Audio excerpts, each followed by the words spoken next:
हाय everyone, अस्सलाम वालेकुम। Welcome back to my channel. तो कैसे हैं आप लोग? उम्मीद करती हूँ कि सारे के सारे ठीक होंगे। अल्हम्दुलिल्लाह आप सबकी दुआओं से मैं भी बिल्कुल ठीक हूँ। तो जी यहाँ पे रात का वक्त था और मैं बना रही थी रात का खाना। और खाने में बन रही थी आज सेमे और फलियाँ, गवार फली और आलू। और जब भी मैं व्लॉग बनाती हूँ ना, तब मेरा ये वाला जो है ना रेसिपी ज़रूर बनती है। कुछ ना कुछ सब्ज़ियाँ ज़रूर बनती हैं, नॉनवेज या चिकन वगैरह नहीं बन रहा होता।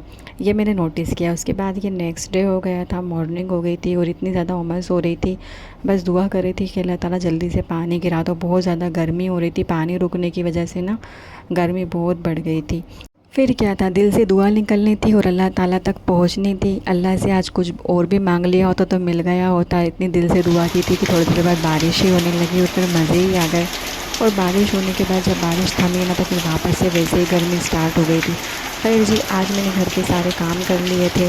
अब रोज़ वही सारे काम रहते हैं रोज़मर्रा के हमारे, झाड़ू पोछा बर्तन वगैरह। तो ये रोज़ क्या ही दिखाऊं, तो मैंने सोचा कि थोड़ा थोड़ा करके व्लॉग बनाऊंगी और थोड़ा सा अलग टाइप का बनाने की कोशिश करूंगी। हालांकि वही रहता है जो रोज़ हमारी रूटीन रहती है। खैर आज की रूटीन में ये शामिल था। लहसुन अदरक मैं पीस के रख लेती हूँ, आराम से 15-20 दिन से ज़्यादा चली जाता है। समझ लीजिए कि पूरा महीना ही चल जाता है, लास्ट का महीना ही बचता है। तो अदरक लहसुन मेरा ख़त्म हो चुका था फ्रिज में, तो मैंने सोचा कि चलो जल्दी से पीस के रख लेती हूँ। सुबह मैंने सब छील लिया था और छील करना मैंने अब इसको ग्राइंड करने लगी हूँ। और इतने दिनों बाद व्लॉग बनाओ ना, तो फिर आदत भी छूट जाती है एडिटिंग वगैरह करने की या वॉइस ओवर करने की। तो बस यहाँ पर मैंने अपना अदरक लहसुन जो है वो पीसती जा रही हूँ, डब्बे में भरती जा रही हूँ। अच्छा जी, आजकल ना डॉक्टर ममिता वाला जो केस हुआ हुआ है ना, उसको लेके बहुत ज़्यादा दहशतगर्दी भी फैली हुई है पूरे इंडिया में। और जब भी मैं नेट ऑन करती हूँ, यूट्यूब या इंस्टाग्राम पे जाती हूँ, सबसे पहले मुझे डॉक्टर ममिता की शक्ल देखने को मिलती है। हालांकि मैं स्क्रॉल करके नीचे चली जाती हूँ कि मुझे ये सब देखने को ना मिले, क्योंकि मुझे बहुत ज़्यादा तकलीफ़ होती है देख के। मतलब रोंगटे खड़े कर देने वाला ये वाक़या जो पेश आया है ना।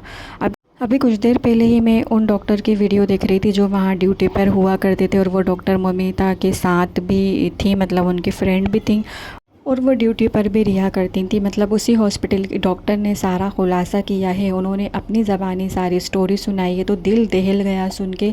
मतलब इतनी ज़्यादा दरिंदगी वाला जो है ना हद पार हो गई है।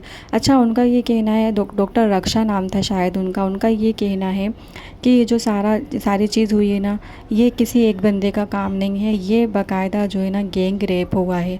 क्योंकि पोस्टमार्टम रिपोर्ट से ये साबित हो रहा है कि जो वजाइना में सिनेमन बोलते हैं, क्या बोलते हैं, वो मिला है ना, तो वो इतनी ज़्यादा तादाद में मिला है ना कि ये किसी एक बंदे का काम नहीं लग रहा उनको।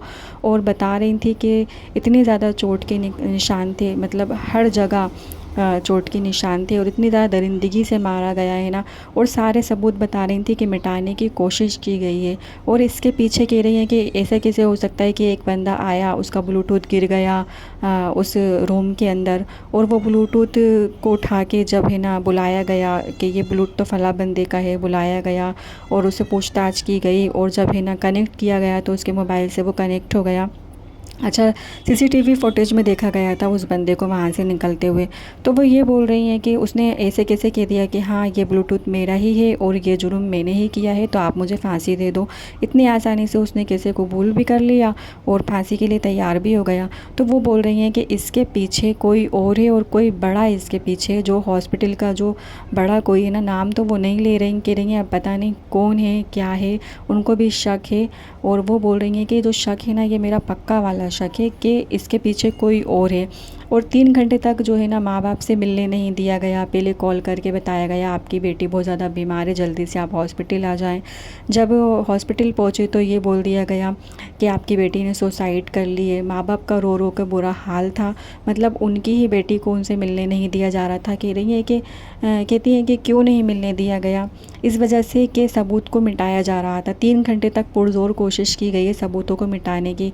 तो बस बेटियां कहीं भी सेफ नहीं है। पहले बोला करते थे कि बेटी पढ़ाओ बेटी बचाओ, लेकिन आज बेटी पढ़ तो गई है लेकिन बच नहीं रही है। अभी मैंने कुछ दिन पहले ही देखा था, 3 साल की बच्ची को एक आदमी ना अपने कंधे पे डाल के ऐसे लेकर जा रहा है कि वो सो रही है और बाकायदा उसका कंधा पकड़ के सो रही है, उसके कंधे से लग के सो रही है और वो सीसीटीवी फुटेज में आ गया, इस वजह से वो पकड़ा भी गया है। ये वाक़या कहाँ का है मुझे नहीं पता, लेकिन 3 साल की बच्ची, मतलब 3 साल की बच्ची के ऊपर भी लोगों को तरस नहीं आ रहा। इतनी बड़ी बड़ी लड़कियाँ, डॉक्टर, इंजीनियर, इनको तो आप छोड़ ही दें, छोटी छोटी बच्चियों के ऊपर लोगों को रहम नहीं आ रहा। और वो बच्ची को वो ऐसे लेके जा रहा है कि वो सोने की हालत में है और उसके बाद उसने ले जाके उस बच्ची के साथ दरिंदगी करी। तो मतलब किस हद तक लोगों की, कैसे लोग होंगे, मैं ये सोचती हूँ, इतनी गहराई के साथ सोचती हूँ कि कैसे लोग होंगे, क्या उनकी सोच होगी, कैसी उनकी नीयत होगी कि वो बच्चों के साथ या लड़कियों के साथ या फिर ये गंदी हरकतें जो है ना अपने दिमाग में क्या गलीज़ और खबीज़ चीज़ें लेके घूम रहे होते हैं।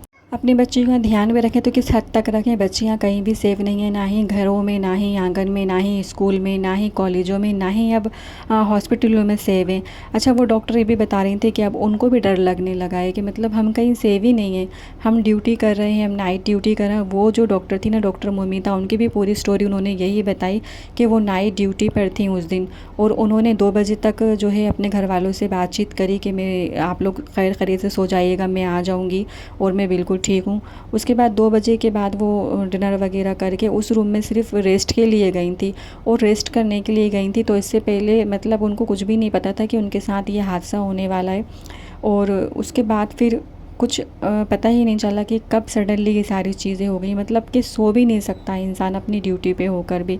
तो बेटी पढ़ तो रही है लेकिन बेटी बच नहीं रही, और बेटी पढ़ने के बाद भी इस दुनिया में सेव नहीं है। वही वाली बात हो गई ना कि औरत के लिए कभी ज़माना नहीं बदलता। सालों से, मुद्दतों से सिर्फ मोर्चे ही निकाले जा रहे हैं, सिर्फ कैंडल ही जलाई जा रही हैं, सिर्फ रैलियां ही निकाले जा रहे हैं, सिर्फ धरने पे ही बैठा जा रहा है। लेकिन उसके आगे जो है ना, फिर थोड़े दिन बाद ये सारे मामला ठंडे हो जाते हैं और गवर्नमेंट भी कुछ नहीं करती, पुलिस भी कुछ नहीं करती। पता चल रहा होता है कभी कभी तो ये रेपिस्ट जो होते हैं ना, वो छूट कर बाहर आ रहे होते हैं। इनका कोई मतलब कोई सज़ा ही नहीं मिल रही होती इनको। इनके लिए ऐसी भयानक सज़ा होनी चाहिए ना जो इस्लाम ने इनके लिए मुकर्रर फरमा रखी है कि इनको ना बीच चौराहे पे लटका कर ना इनको मौत के घाट उतार दिया जाए। तो अपनी बेटियों की हिफाजत खुद करें।